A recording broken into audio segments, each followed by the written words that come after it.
What God cannot do does not exist. My name is Soplo. This is my sister Chika, and we are here to testify of God's mercy. We have seen the God that sees us. I'm here to testify of how God brought my son back to life. And it all started on the 14th of December, 2025. A week prior to the 14th, my son was, not feeling too well. So we took him to the clinic, but the clinic was closed, and we felt, okay, the next day we were going to take him to the hospital. But at about 1 a.m. in the morning, something just woke me up from my sleep, and I just had this nudge to take him to the hospital. We got to the hospital. A few minutes into when we got to the ward, they gave him medication for nausea because he was vomiting prior to when we got to the hospital. The nurses, left the room, and at some point I just felt uneasy, and I was telling my sister, I needed to call the doctor because he's not acting okay. Before I could finish my sentence, I looked down at my son and he just turned white. And then I saw his arms, he started shivering, and then his arms, he twisted his arms, his pupils went up, and he was just, checking. Little did I know he was having a cardiac arrest. My sister had already called the doctors, and immediately had our screams and screaming, and from the room they all rushed in. They told me to place him on the hospital bed. I placed him on the hospital bed. At that time I was confused. Seeing my son like that, I was confused. Heat from nowhere just entered my body. I zipped down my 1C. I fell to the ground, and something just said, pray the OA prayer. I don't even know the part of his body I touched, and I used my other hand on the floor. I kept on hitting the floor so hard, and I was shouting, "Oh, you will not receive the body of my son. You will not drink his blood.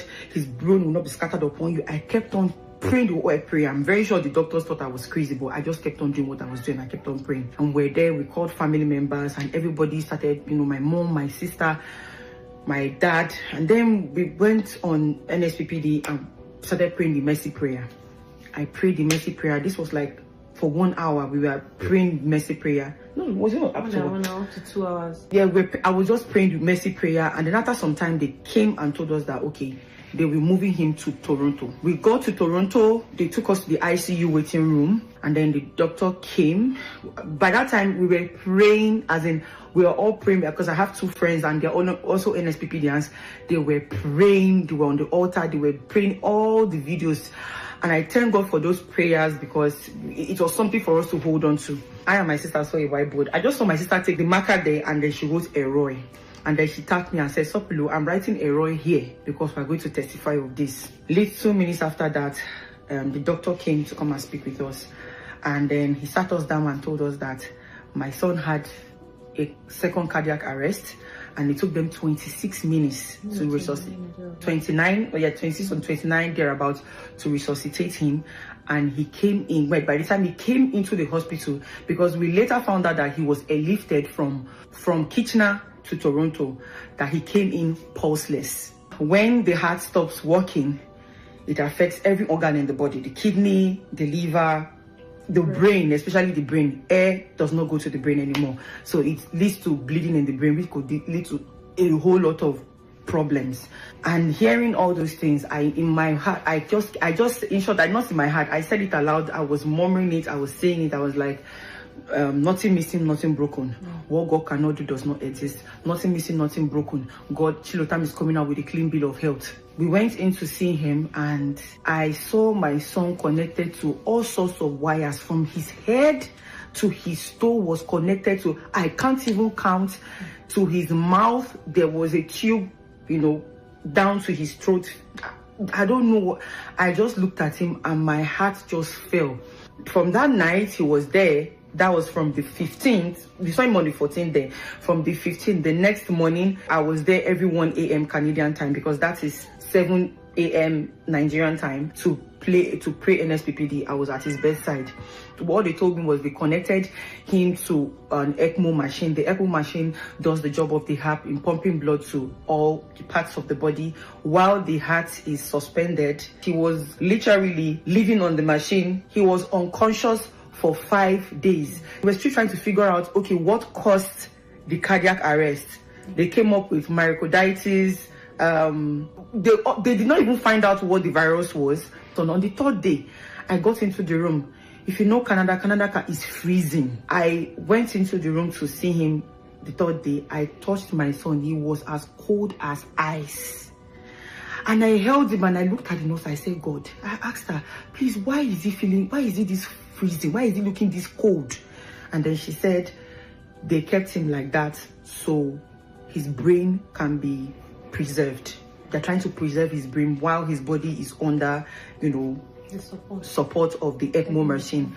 And she told me that the blood flowing through him is warm, but we can't know because they're trying to preserve him, so they're freezing him. Days after, they called us for a meeting, started telling us the level of damage to the brain, to his liver. His liver is shutting down, fluid. At a point, they passed a pipe through his side into the lungs. Yeah, because he had pleural effusion. Yeah, so the fluid from there that couldn't pass out, they were through a pipe. It was going into like a catheter. I would put my tab there or my phone, and the prayer would keep, praying. Things started shifting to a positive light. They told us like the part of the brain that was affected was the part that had to do with his motion, that he might not be able to move, he might not be able to walk, that even if he's going to be able to walk, we're going to give it some time. Anytime they say anything like that, I will say, God, it is your verdict I am looking out for. The doctors have said their own, because you said nothing missing, nothing broken, right? My son is coming out with a clean bill of health, nothing missing, nothing broken. He will not come out with any defects whatsoever. And then one of the days on the altar, Pastor Jerry told us to put like a mantle on our head.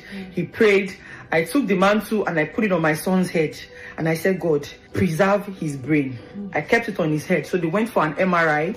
Anytime they take him for MRI scan, when they bring him back, I will notice that the nurses will put back the mantle on his head, because it became a thing of them seeing him, my mantle on his head. So they will return it back to his head.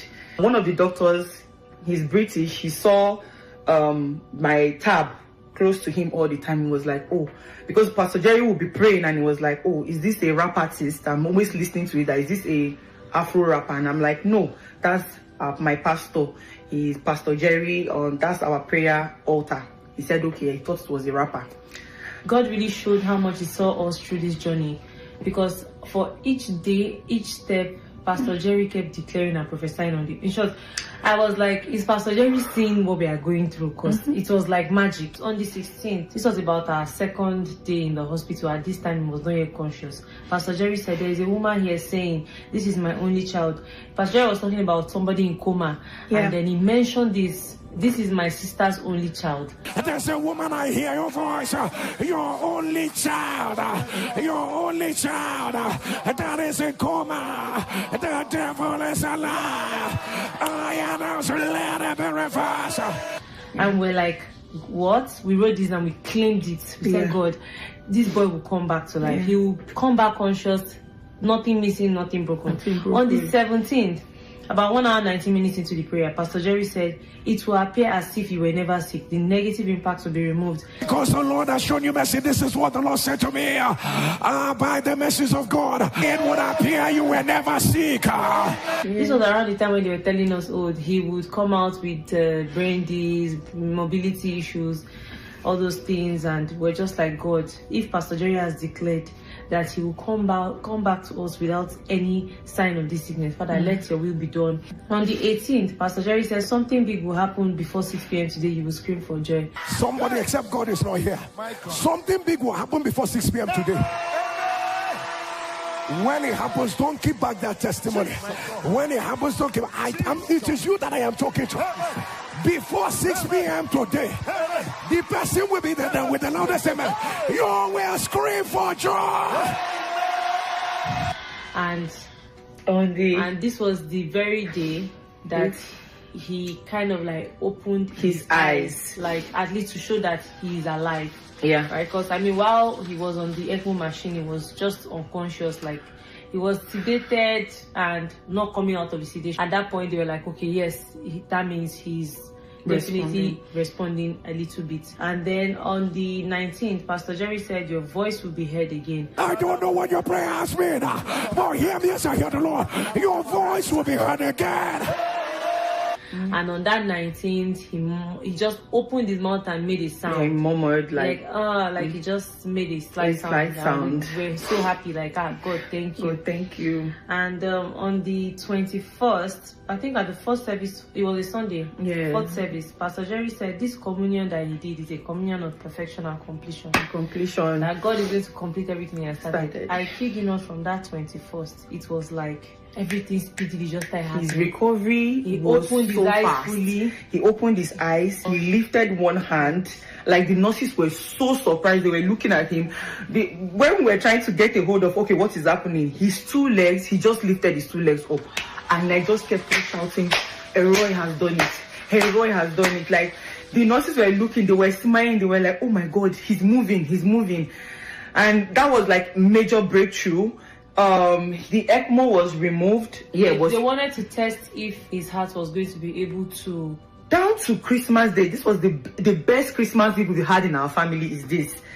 By Christmas Day, he was talking, he was mumbling, he was moving his hands. I even tried to make him to see if he could stand up. We're not sure at that point. But before he left that hospital, by the time they said, okay, the physiotherapist should come around to check him, because he had a tube sending, like a feeding tube down his throat, a G tube down his throat. They were saying, oh, he cannot eat, he cannot, look at him, he cannot eat, he was going to open the door right now, he cannot eat normal food and all that. He started eating, drinking water, eating rice, everything that they were worried about. The one that shocked us the most was when the physiotherapist came to say, oh, let us see if he can walk. They placed him on the floor. He walked, and then the physiotherapist was like, okay, that's fine. Oh, we need to know if he can squat. Immediately the physiotherapist said squat. He just squatted down and he just looked at me. I was like, does he understand what I'm saying? I just laughed.